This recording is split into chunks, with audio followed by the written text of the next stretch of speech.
Ang bawat paggising natin sa umaga ay isang napakagandang biyaya, kaya dapat lagi tayong nagpapasalamat sa bawat araw na ibinibigay ng Diyos sa atin. Kaya naman, manalangin tayo sa ngalan ng Ama na siyang lumikha ng langit at lupa. Amen.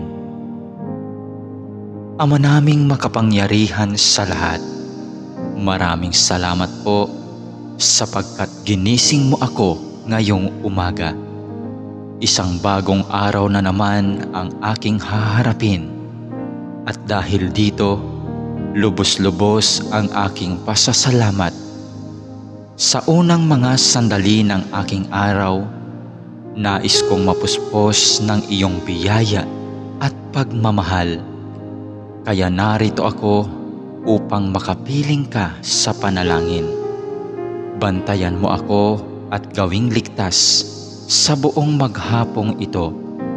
Ilayo mo ako at ang aking pamilya sa anumang masama.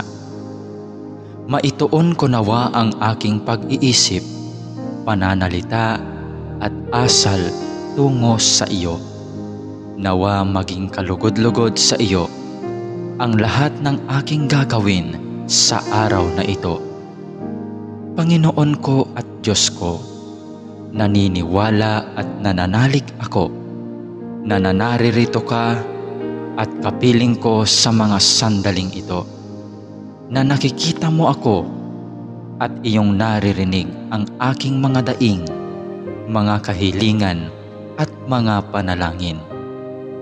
Kaya naman, Panginoon, ngayong umaga, sa iyong presensya at pagdamay mo ako kumakapit upang maharap ko ng may katatagan at katapangan ang araw na itong ibinigay mo sa akin.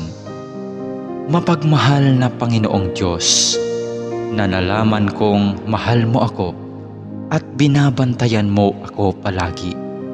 Sa oras man ng kasiyahan at lalong-lalo na sa panahon ng kagipitan at pagsubok.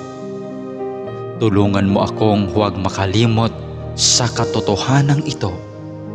Maraming salamat po sa biyaya mong pag-ibig at pag-iingat na hindi mo ipinagkait sa akin, sa kabila ng lahat ng kasalanan at pagkukulang ko. Puno ng pag-asa akong magpapatuloy sa araw ni ito sa aking mga dapat gawin dahil na rin sa iyong pagtulong.